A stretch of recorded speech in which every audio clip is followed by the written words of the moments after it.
So what's tell me where you want to go with this. So I'm all ears. We're looking for, obviously, we know that there are a lot of South Africans who have been who are trapped in Kabul and in Afghanistan generally. Our State Department, such as it is, isn't really doing anything to help them. It's kind of every man for himself. I think a lot of that is to do with the fact that we don't have an embassy in Afghanistan, but also there's a background to our Private Military Assistant Act, which basically forbade South Africans from working as mercenaries. So, right. There's a lot of that. This is not our problem because you guys aren't meant to be there. That's the first thing. I think we've got a lot of, I'm hearing that there are a lot of people trapped. I've spoken to one contractor. He's at the airport. Most of his team have left. So he's okay, but everybody's very nervous about speaking to the media because they don't want to be exposed on the ground, which I completely understand. But, it's very difficult to tell the story if we just say so-and-so is anonymous or. So what I'm trying to do is raise awareness of this problem and say to people, well, let's look at it from the family's point of view. My husband, my brother, my son is in Afghanistan and they're not getting helped. And so that's the kind of story, that's the frame of the story that I want to do. Let's go, these guys are there, not being helped. Mike is helping them. So why, let's put the resources into Mike. So, I know you are already probably overwhelmed and you don't need any more, but I watched your video this morning about filling in the State Department forms and it's very comprehensive. I think if the US can help get the South Africans out, even if they're not US citizens, maybe that's the way. Maybe that's the way. So partly it's to raise awareness of what you're doing, and partly it's to raise awareness that there are in fact South Africans trapped there, guys, and these are our citizens. Whether they are contractors, military contractors, is beside the point. And then also the dogs. Dogs always, man, you want to get that's always a sympathy. Attention grabber. Yeah. Let's put the dog. I'm a dog guy myself, and most people are, especially in America. If you got dogs, people will literally empty their bank accounts to save a dog, but they'll turn their backs on a busload of children. Exactly. That's as one guy said to me the other day. I was moaning about people leaving their cats when they immigrated from here, and he said, "Fucking liberals, man." Yeah. That's right. But yeah. Well, also we talk about because you make good points in terms of the reason, trying to capture the interest and the concern of the people regarding South African contractors. But you have there's different dynamics that you and I are dealing with, because in the South African government, I understand the history and I understand the animosity from, a large part of that government to mercenaries and maybe even hearkening back to some former apartheid day. Yeah. Hey, these are the old school guys, what do we give it? We don't care what happens. But from an American standpoint, where I have an interest beyond and above and beyond just the human factor, because I'm not just dealing with South Africans. As you can imagine, this has segued into every swinging dick is trying to get out of there, and they hear that there's some YouTube guy in America.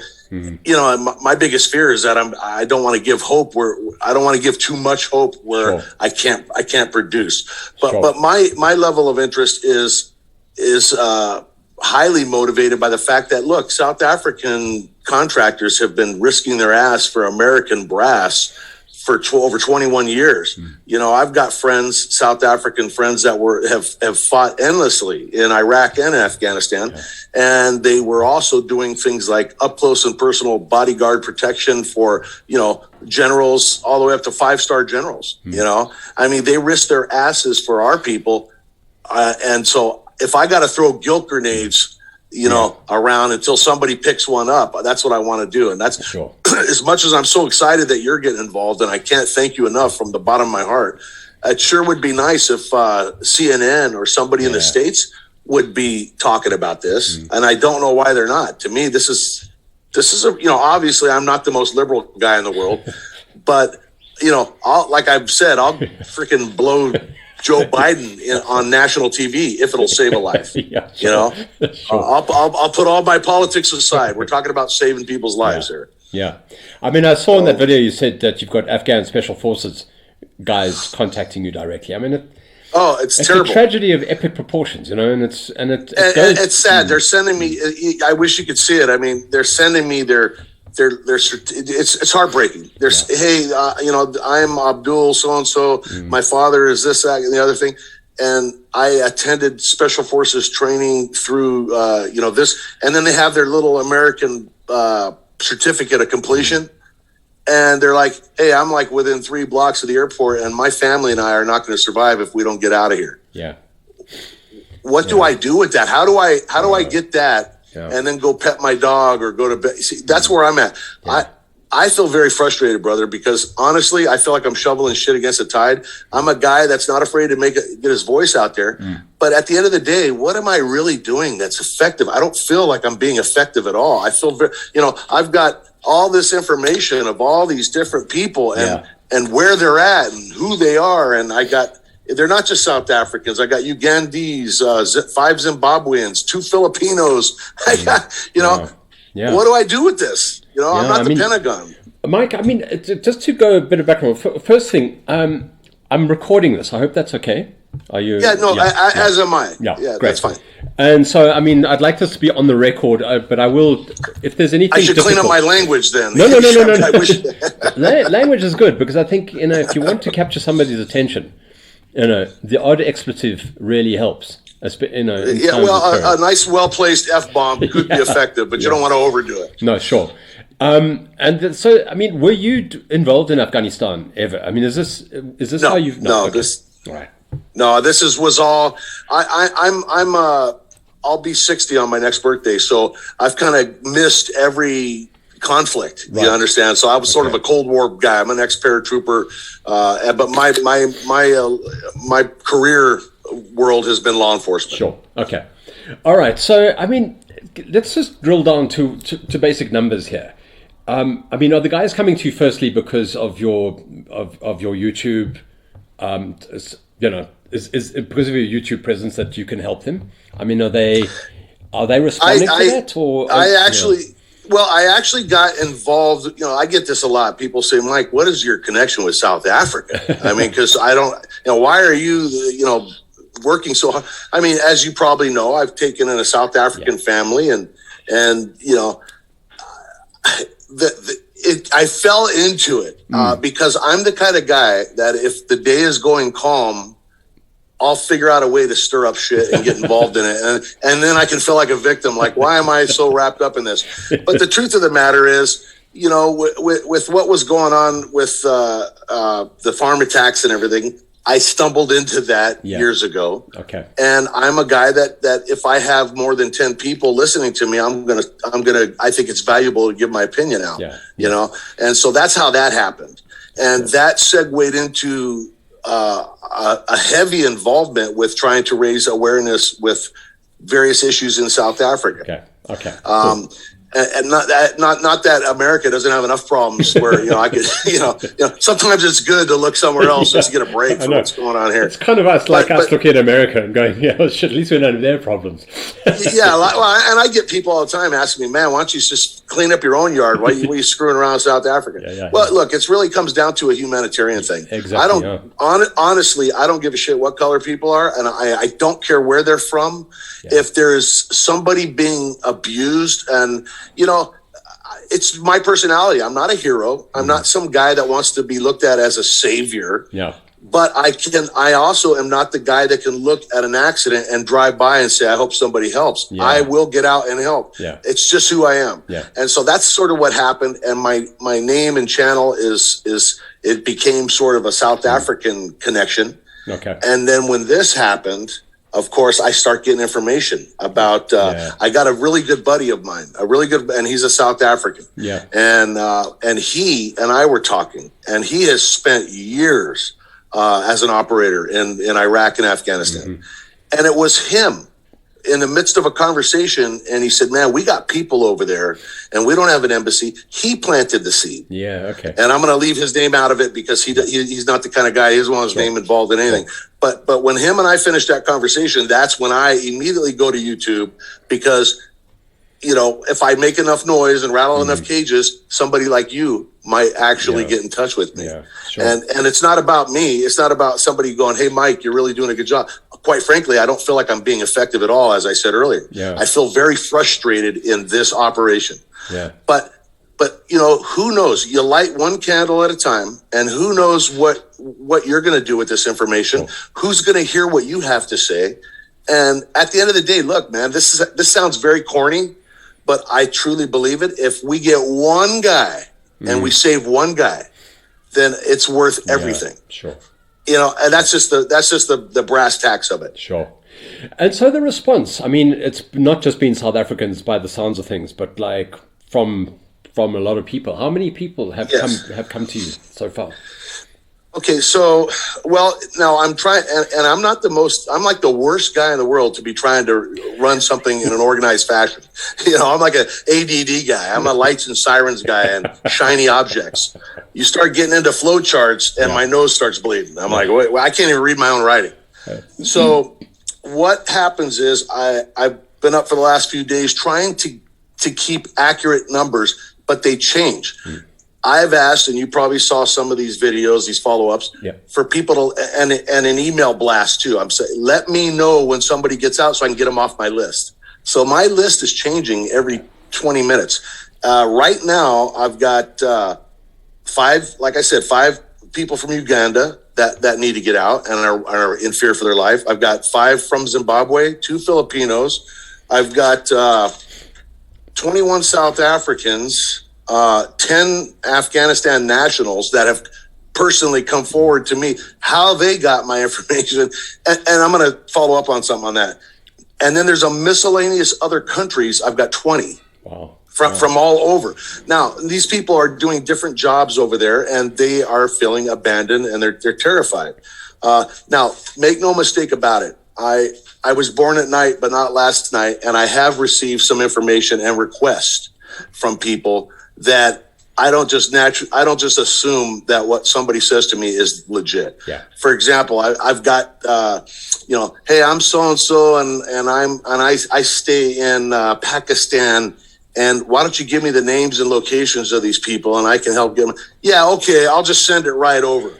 Wrong guy, ain't going to happen. Yeah. So sure. I have contacts here in various federal positions in law enforcement that I will send them information to vet people. Okay. Hey man, is this dude righteously a contractor? Or is this a legitimate address? Okay. I do what I can, sure. with the contacts I have, but you got to be careful is my point. No, sure. Sure. And I mean, it's an opportunity for the bad guys to get some intel, and you don't want to be a guy that inadvertently feeds the enemy.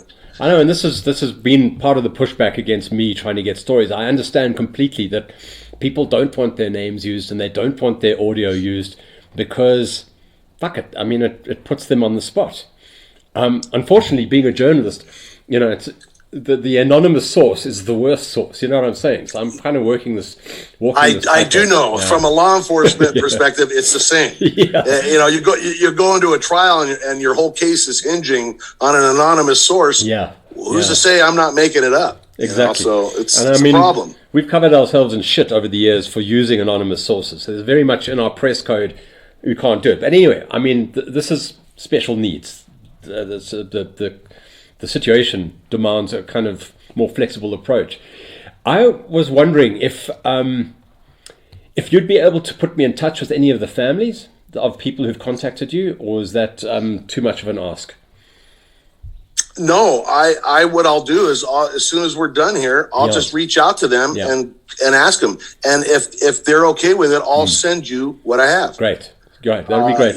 Because, getting hold of people in Afghanistan, I realize is going to be a problem. I mean, if people want to speak to me, I'm very happy to do that.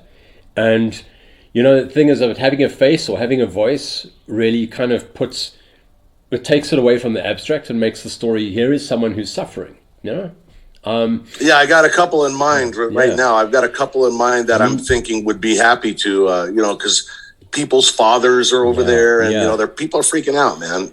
And understandably. So if the operators themselves can't speak, or the nurses or doctors, whoever, then the families. I'm worried about them. So without obviously exposing them in a way that threatens their safety. That's the first thing. I was going to tell you too.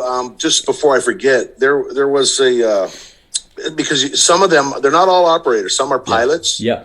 You got a lot of that going on, and some are miscellaneous duties. A lot of the K9 people, I told you, there was an incident just was it last night? All the days are blended in, but I'm tracking this one thing where this group of K9 handlers were in a hotel with 21 dogs, and in the middle of the night, the whole staff just vanished. And guess who shows up at the door is Mr. Taliban. Yeah. Who were not necessarily hostile at that moment, but that doesn't always mean things don't turn on a dime. Yeah. But these guys had to kind of leave their dogs there overnight. They were stressing out about that. So, I've got people literally that were saying, "Hey, man, if we have to, we're just going to put our dogs down." Yeah. Yeah. I mean, we'll put them down before we'll just leave them. And that, I got a 110-pound German Shepherd on the other side of my door waiting for kisses right now, and I've got two. And so that actually, I'm the guy that will cry harder over a lost dog than over a school bus full of nuns. I mean, it's pretty bad. Pretty bad. Yeah. I'm a cat guy, but I had to say anyway. Long story. And cats too. I grew up with cats. I love them. The thing is, I'm looking at this. I don't know if you heard about this guy, Penn Farthing. He's a former Royal Marine Commando who's trying to get 89 dogs and 79 cats and 2 horses out of Kabul. He started a charity. It's called Nowzad, Nowzad, and he needs $200,000 to get his staff out and the animals. And he said, "We're not fucking leaving the animals behind." But where can I? Because I can look at a minimum, I can push that through my channel, and you never know who listens. Sure. So and through other social media. So where can I read about this guy? Nowzad.com. Nowzad. Gotcha. And it's his name is Penn, Pen, first name, and then Farthing, Farthing. Because I'm so bored, I need more things to get involved in. I'm just kidding. I can tell you. No. That is actually that's a good cause, and I would be happy to do whatever I can on that note. See, this is how it works. I kind of flow along. Look, sometimes I wish I was just playing Call of Duty and picking my nose. It'd be nice. Ignorance must be bliss. Yeah. But unfortunately, we can't do that. I mean, in something like this with those canine handlers, if there's a cross section, if they can get in touch with each other, maybe Penn Farthing can help the dog handlers, or maybe the dog handlers can help Penn Farthing. That's the importance of what's happening right here with you and I. Is it's all about getting the right people connected to the right people, no matter how it's done. Because sometimes we won't even see the outcomes, but we hope that some positive comes out of this. I sure as hell do, and I know you do. Yeah, absolutely. And Mike, obviously I'm not going to ask you your plans, but are there any kind of separate evacuation plans that you guys are working on, or that your people are working on? Not that I'm aware of, other than the most I could get out of anybody was somebody through the State Department. I think I put this out on YouTube. Was that they were saying, listen, you can put them on the list, South Africans and other nationals. They can't bring pets. Now, working dogs and working animals through the State Department's website are not considered pets. Okay. But the flights are $2,000, and you got no say-so over where they go. Once you're on a plane, whatever plane it is, it's heading to the States, and you may end up in Wichita or Kansas or someplace. That's just where you end up. Yeah. Which is fine with most people. So, that's all I could get. And I never could get a commitment that they were going to be contacted. It was that this will put them on a list. Sure. That's not something that somebody wants to hear is, hey, look, I'm going to put your name on a list and just do your best to stay alive. Yeah. But it's all I got, brother. I don't have any juice beyond what you're seeing here. And was this direct from State Department, or was this kind of third hand what you found out? No, this was me on the phone with them. Yeah, okay. I mean, that's interesting. It's a commitment of a kind, you know, which must be quite... Yeah. And I mean, of your friends or of the people you know there, are you concerned for them? Now I don't know I have no personal friends that are there. I'm extremely concerned, and that's a problem. That's a me thing. That's a Mike thing. Yeah. I'm laying in bed last night. I tell my wife, I say, we are in this nice bed, getting ready to go to sleep, and over there you got people that aren't sure they're going to be alive in a few days. And I overthink shit. It's just the way I am. But no, I don't have personal friends there. But I'm concerned with not just with the South Africans. Yeah. I don't want to see anybody lose their life over it for any reason. That could be avoided. Yeah. And as far as people that have helped the U.S., I think that the United States is responsible for this clusterfuck. Yeah. Don't even get me started with this whole with our administration right now. But yes, did we need to get out of Afghanistan? Absolutely. There's nobody with a brain that would say that we should have stayed in Afghanistan. Yeah. But there's a proper way to evacuate, and this ain't it. We could go on. We could do another 6 hours on just the assets left behind, the cash left. We've turned a listed terrorist organization into the most. The wealthiest, best armed, best equipped. I mean, who does that? That's not how it's done. Yeah. You have to take baby steps to get out of something that you've been into. Yeah. But if we can salvage just a little self-respect, we being the United States, I think it should come through honoring those who sacrificed for us, no matter what country they're from. Yeah. Whether they're the South African contractors or the Afghani national, the translators or whatever their job was. Yeah. Or the Ugandans or whoever. It's absolutely. You can't turn your back on people. Yeah. I know clusterfuck is a good word. I mean, the optics of the fall of the U.S. embassy in Saigon. It's like this will never happen, and there's a Chinook flying over. Oddly enough, embassy. My wife is Vietnamese and was 12 years old on the day Saigon fell, and was right there. Her family were South Vietnamese pilots and officers, so she lived right on Thong Son Yet Air Base. She remembers that day very well in detail. And here we see it again. Yeah. The optics were uncanny. Is she quite? I mean, just a personal question. Is she quite traumatized a bit by that kind of memory of remembering what she remembered when she was 12, and seeing this now, of kind of? That's an understatement, and it's not just this. It's actually what really traumatizes not just her, but anybody that struggled. You got to remember, she was she was South Vietnamese, so she was sort of upper class. It collapsed in 1975 to communism, which put her at the bottom class. So she struggled and fought and scratched and clawed her way to get to the utopia of the red, white, and blue. What traumatizes her is watching America give willfully give away its freedoms to do what? To embrace communism. You got young people walking around with Che Guevara on their shirt. They don't know who the fuck this guy is, but he looks cool. And he wears looks cool in a beret. and the teacher, the professor said he was a good guy, so let's wear him on a shirt. And that's what traumatizes her, and I'm sure other people that fought their way to America looking for a way out of communism, only to have communism come tracking it right down like a dog, sniffing its way through. I mean, in many respects, South Africa has experienced that. I mean, in terms of we won't get into South Africa's. I'm not afraid to get into it, but I don't want to digress too far. Yeah, but you know what I'm saying. I mean, indeed, yeah. And tell me, what going forward? I mean, are you hopeful? I mean, the Taliban are making promises. I mean, obviously, it's a hard question for you, but what do you think? What do you think personally? I mean, what are people saying to you if you're speaking to anyone there, or families? Is there what's the hope like? Put it that way. Is there more hope than despair?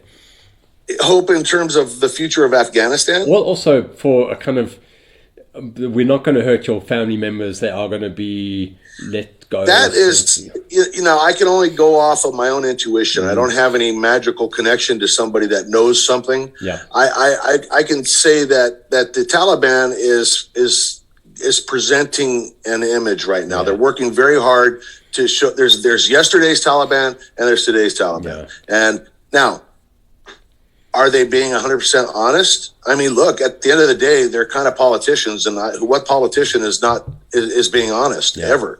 So, they don't do anything without having an agenda behind it. Yeah. Just like anybody, any politician. So, there's a lot of doublespeak going on. Hey, we're going to give women all of the rights that are afforded to them under Islam. Yeah. Well, what the hell does that mean? Yeah. That's not. I think I know what that means, and I think women know what that means. But maybe some ignorant person might go, "See, they're going to give them their rights." Yeah. Well, that's not very much. So I don't know. Exactly. I don't know what the future holds. I think that right now, I don't think it would be good for the Taliban to have videos of them beheading people right now. I don't think that would serve a purpose. Yeah. But that's always on the horizon, in my opinion. Yeah. It always comes down to that. Yeah. At some point, once they've, I'll tell you what I don't want to plant any seeds. I got to be careful here, but in fact, I'm not even going to plant any seeds. I'm going to cut that short. But I do have some concerns. Yeah. I have some concerns about things that can be exploited. Yeah. Let's put it that way. I spoke to another contractor last night who said, it would have. They had no reason not to start beheading people as they rolled through the country, because they were winning. As soon as they saw the rapid collapse of the Afghan National Army, they had already won. So if they were going to embark on that kind of frenzied bloodletting, they would have done it. He reckons is that they made a deal with the government, the Afghan government, and the Taliban had their own deal. No resistance, and we won't do this. He said to me, though, will they stick to that? This is the question. Well, that's the question. I heard yesterday they talked about an amnesty for even people that had worked with their enemies. Yeah. Will they stick to it? I hope so. Yeah. I hope they do. Yeah. I don't know. I don't take anybody at their word for anything. No, sure. Well, quite frankly, whether it's Taliban or my next door neighbor, I just don't trust people. So. I hope they stick to that for the sake of everybody, because I don't think any of us want to see a nightmare land unfolding again in Afghanistan.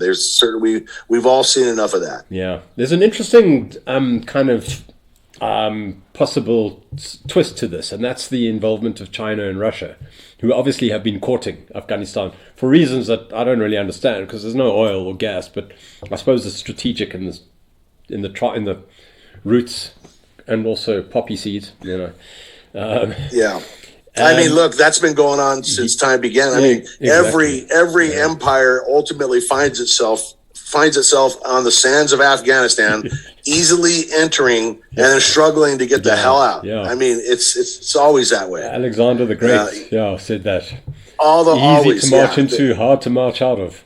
Yeah. Easy to get in, hard to get out of. But the thing with the Russians is that, South Africa, and I mean, the development could be useful for South Africa, is that we don't have an embassy there, but, we're quite tied quite tightly to the Russians and China, in fact, that could be a useful bit of leverage, for the South Africans who are stuck there. Maybe not. I think so too, and I think it could be good for the Russians too, because it could be a positive. Yeah. Look, everybody likes positive media. Yeah.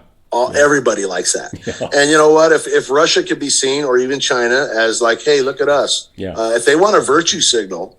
Yeah. And rescue somebody while they're doing it, I'm all for it. Let's do it. Yeah, do it. Bring it on. I don't question the hand that pulls me out of the quicksand. Exactly. I'll gladly grab Hitler's hand and thank him as he pulls me out of the quicksand, and then I'll shank him once I'm out. Deal with him later. Yeah. Mike, thank you so much, man. This has been fantastic. No, really thank you for getting involved. I appreciate it. Now, is there an article that's coming out, or just keep me updated so that I can follow along? Sunday Times is the country's big weekly, so we're kind of the paper of record, I like to think. We are planning this to be a major package, so we've got 3 reporters working on this, trying to pull in interviews from everywhere. If you could forward my request to the families. I will do that right when we hang up. And anyone, they don't have to be South African. like, you know, women who've escaped, or, you know, anyone who's like got a story to tell and is happy. Now, how about people on the ground? Are you interested in communicating with them if they will do it? Oh yeah. Okay, because I have a lot of contact information with people on the ground, but only and if they're okay with me giving it to you, absolutely. If it's safe for them, I mean, obviously, and you know, if it doesn't compromise any efforts to protect them, protect other people. So I'm speaking to MSF, the Doctors Without Borders later, and they're being very ultra cautious because they cannot be seen to be complaining or, you know, rattling the understood cage. Yeah. So they're quite nervous, but yeah, I'd love to speak to people on the ground. You know, it would really, to put the human face on the story is what we're trying to do, because then people wake up and go, fuck it, it's not just abstract. These people are dying. Yes. There, you know? Yeah, that's right. Words are important, but those faces, they stick. Yeah. So no, and thank you. No matter what happens, thank you for getting involved in it, brother. And good luck to you. If you need anything else from me, you got my contact information. Thank you so much. Thank you for the interview. I appreciate it. And I'll keep you posted on how we use this stuff. Yeah. Now, is this something that since you recorded and I recorded it, do you have any restrictions on it in terms of me releasing it? Not at all. No, it's okay. You can do it. I mean, obviously, I don't want to look like an idiot, but anyway. Well, look. Trust me, you get used to it. I've looked like one for a long time, and eventually you'll embrace it. And it feels good. Yeah. No, all right, my friend. Thanks a lot, and Thank you very much. Thank you, Mike. Cheers. Right. Thanks. Bye. Cheers.